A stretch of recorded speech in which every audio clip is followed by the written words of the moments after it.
मित्रों, astro plus channel में आपका स्वागत करता हूं। आज मैं भाग 22 सेफ लेके आया हूं। तुला लग्न में विदेश यात्रा योग और वृश्चिक लग्न में विदेश यात्रा योग। सबसे पहले हम तुला लग्न की बात करते हैं। चर लग्न है ये और वायु तत्व है।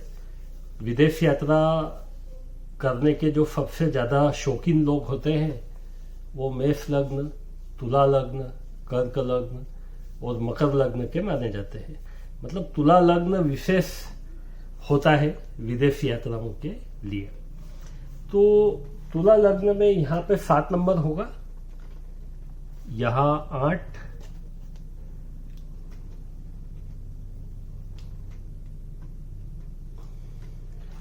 तुला लग्न में यहां पे 7 नंबर होगा, यहां पे 8, 9, 10, 11, 12, 1, 2, 3, 4, 5 और 6।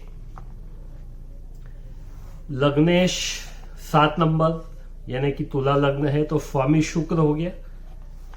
नवमेश 3 नंबर, स्वामी बुध हो गया। 3 नंबर मतलब मिथुन राशि। व्ययेश 6 नंबर मतलब स्वामी बुध हो गया। मतलब हमने मेष लग्न में भी देखा था, यहाँ पे 1 नंबर था और यहाँ पे 9 नंबर था और यहाँ पे 12 नंबर था। तो मेष लग्न में भी 9 नंबर और 12 नंबर का स्वामी नवमेश और व्ययेश का स्वामी गुरु था, धनु राशि और मीन राशि। ऐसी ही स्थितियां तुला लग्न में भी है। तुला लग्न में नवमेश मिथुन राशि स्वामी बुध और तुला लग्न में व्यय भाव में कन्या राशि है स्वामी बुध। मतलब यहाँ पे नवमेश और व्यय का स्वामी बुध है और उसकी शुक्र से मित्रता है, शुक्र से मित्रता है। इस कारण से तुला लग्न वाले बहुत ज्यादा विदेश यात्रा या हवाई जहाज में यात्रा करना पसंद करते हैं। तो हम देखेंगे कि एक अकेला ग्रह कैसे तुला लग्न के अंदर व्यक्ति को विदेश यात्रा करवा सकता है। 1 ग्रह और 2 ग्रह के योग हम देखेंगे, इससे ज्यादा ग्रहों के योग हम नहीं देखेंगे। 3 या 3 से अधिक ग्रहों के तो बहुत सारे योग बनते हैं, लेकिन हम उनको नहीं देखेंगे। तो सबसे पहले देखिए, यदि जन्म कुंडली में शुक्र लग्न में हो, तुला लग्न में जन्म कुंडली में शुक्र यदि लग्न में हो तो मालव्य योग बनता है। यह व्यक्ति भ्रमण, मनोरंजन, पर्यटन का शौकीन होता है, तो बहुत ज्यादा इसकी इच्छा विदेश यात्रा करने की होती है। और यदि इच्छा पूर्ति का ग्रह इसमें सूर्य है, लाभ के भाव का स्वामी, यदि ये थोड़ा सा भी अच्छा हो तो व्यक्ति निश्चित रूप से विदेश यात्राएं करता है। अब दूसरे योग अपन देखते हैं। तो सबसे पहले आप देखिए कि यदि शुक्र उच्च का हो, अकेला 6ठे भाव में शुक्र अपनी मीन राशि में उच्च का हो, 12वें भाव में ये अपनी नीच राशि में देखेगा, तो यह अकेला शुक्र भी विदेश यात्रा करवा सकता है। मतलब मालव्य योग बनेगा तब भी विदेश यात्रा हो सकती है। शुक्र यदि 6ठे भाव में हो तो भी विदेश यात्रा हो सकती है। शुक्र यदि 12वें भाव में हो तो 12वें भाव का कारक होता है, तो यह भी विदेश यात्रा करवा सकता है। इसी प्रकार से बुध का अपन देखते हैं। दूसरा जो ग्रह है विदेश यात्रा करवाने में जो सक्षम है वो बुध है। तो यदि बुध 9वें भाव में मिथुन राशि में हो, स्वग्रही हो, तो ये विदेश यात्रा करवा सकता है। यदि बुध 12वें भाव में, ये इसकी उच्च राशि है, यहाँ पर भी हो तो विदेश यात्रा करवा सकता है। यदि बुध धनु राशि में हो 3रे भाव में, तो यह भी विदेश यात्रा करवा सकता है। इसी प्रकार से बुध यदि आय भाव में हो तो तब भी ये विदेश यात्रा करवा सकता है, क्योंकि व्ययश होकर के लाभ में है और नवमेश होकर के लाभ में है। तो बुध यदि आय में होगा तो भी विदेश यात्रा करवा सकता है। इसी प्रकार से बुध यदि पंचम में हो, मतलब देखिए नवमेश होकर के पंचम भाव में है और पंचम में होने से ये लाभ भाव को देखता है, तो व्ययश होकर के लाभ भाव को देखता है, तो यह बुध भी विदेश यात्रा करवा सकता है। इस प्रकार से बुध यदि 6ठे भाव में हो, क्योंकि 6ठे भाव में बुध कारक माना जाता है, हालांकि ये यहाँ पे नीच का हो गया, लेकिन फिर भी ये शुभ फल देगा।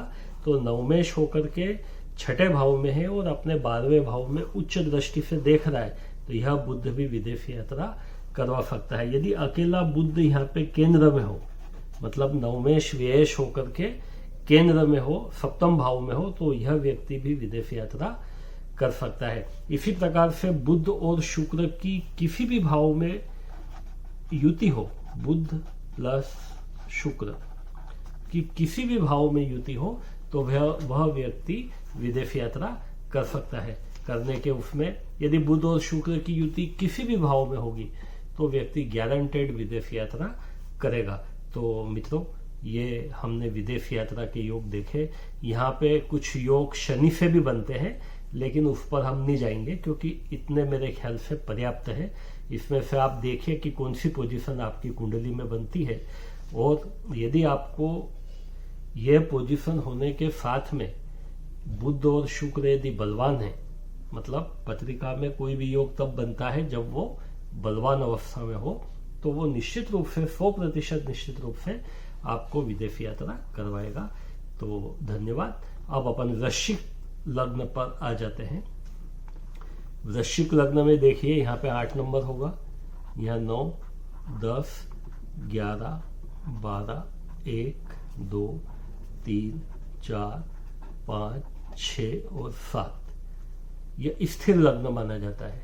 मतलब वृश्चिक लग्न वाले व्यक्ति का बहुत इच्छा नहीं होती है विदेश यात्रा करने की।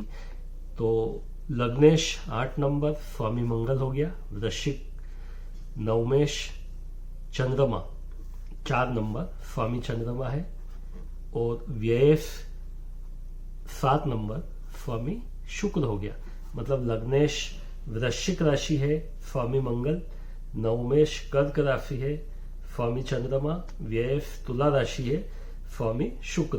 तो ये हमारे लग्नेश मंगल हो गया, नवमेश चंद्रमा हो गया और व्ययेश शुक्र हो गया। अब यहाँ पे देखिए आप, तुला लग्न में लग्नेश और व्ययेश की मित्रता थी बुध और शुक्र की। यहाँ पे देखिए आप, वृश्चिक लग्न में मंगल और शुक्र की मित्रता नहीं है। ये स्थिर लग्न कहलाता है। यह ज्यादा घूमना फिरना पसंद नहीं करता, बल्कि काम से, यदि काम हो तो फिर विदेश यात्रा करने में रुचि इनकी होती है। तो अब यहाँ पर आप देखिए, वृश्चिक लग्न में ऐसे कौन कौन से योग बनेंगे जिससे व्यक्ति विदेश यात्रा कर सकता है। तो सबसे प्रबल योग होगा यदि नवमेश लग्न में हो, मतलब चंद्रमा, दूसरा अपन इनका ले लेते हैं। यदि चंद्रमा यहाँ पे हो, लग्न में हो, हालांकि ये नीच का होगा, लेकिन व्यक्ति विदेश यात्रा कर सकता है। यदि चंद्रमा यहाँ पर उच्च का हो तो यह भी विदेश यात्रा करवा सकता है। इसी प्रकार से यदि सप्तमेश और द्वादशेश शुक्र नवम भाव में हो तो यह भी विदेश यात्रा करवा सकता है। यदि द्वादशेश शुक्र 12वें भाव में हो तो यह भी विदेश यात्रा करवा सकता है। इसी प्रकार से शुक्र यदि पंचम भाव में उच्च का हो तो यह भी विदेश यात्रा करवा सकता है। अब इसी प्रकार से अपन मंगल के लिए भी देखेंगे। लग्नेश मंगल यदि उच्च का होकर के तीसरे भाव में हो, यहाँ पर हो, तो यह विदेश यात्रा करवा सकता है, क्योंकि ये नीच दृष्टि से अपनी कर्क राशि को देखेगा। इसी प्रकार से यदि मंगल यहाँ पे हो तो यह भी विदेश यात्रा करवा सकता है। दसम भाव में मंगल दिग्बली होता है। इसी प्रकार से यदि मंगल नवम भाव में नीच का हो तो यह भी विदेश यात्रा करवा सकता है। इसी प्रकार से मंगल यदि लाभ भाव में हो तो यह भी विदेश यात्रा करवा सकता है। तो मित्रों, ये हमने बहुत सारे योग देखे। इसमें एक ये योग भी हो सकता है कि नवमेश चंद्रमा 12वें भाव में हो तो यह भी विदेश यात्रा करवा सकता है। तो इस प्रकार से ये वृश्चिक लग्न में हमने बहुत सारे योग देखे। सामान्यतया वृश्चिक लग्न वाला व्यक्ति भ्रमण मनोरंजन के लिए विदेश यात्रा नहीं करेगा, काम के लिए या व्यापार के सिलसिले में अपनी विदेश यात्रा करना उचित समझेगा। तो ये हमारा तुला लग्न हो गया और ये वृश्चिक लग्न हो गया। तुला लग्न में राहु यदि नवम भाव में हो तो यह भी विदेश यात्रा करवा सकता है। अकेला राहु यदि नवम भाव में हो तो यह विदेश यात्रा करवा सकता है, बफरते राहु की महादफा उसको जीवन में प्राप्त हो और 44 साल की आयु के बाद प्राप्त होती हो, तो यह राहु विदेश यात्रा करवाने में सक्षम है। तो मित्रों, यदि आपको एपिसोड पसंद आया हो तो आप इसको लाइक करें, शेयर करें, सब्सक्राइब करें। अगला जो हम एपिसोड बनाएंगे, जो शेष लग्न है हमारे, वो तो हम एपिसोड बनाएंगे ही सही।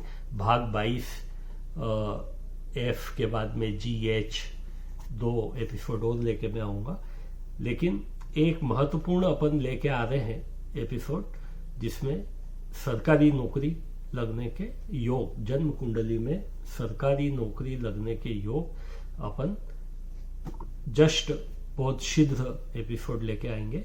और उसमें पहले हम थ्योरी समझेंगे कि सरकारी नौकरी किस प्रकार से लगती है, और फिर अलग अलग लग्न वाइज अपन योग देखेंगे। जैसे विदेश यात्रा के देख रहे हैं, इस प्रकार से नौकरी के भी योग देखेंगे। और यदि एपिसोड ज्यादा बड़ा नहीं होगा तो अपन कुछ एग्जाम्पल भी लेंगे। तो मित्रों, आप लाइक करें, शेयर करें, सब्सक्राइब करें। मेरे ख्याल से मैंने अच्छी तरह से ये समझाया है। धन्यवाद।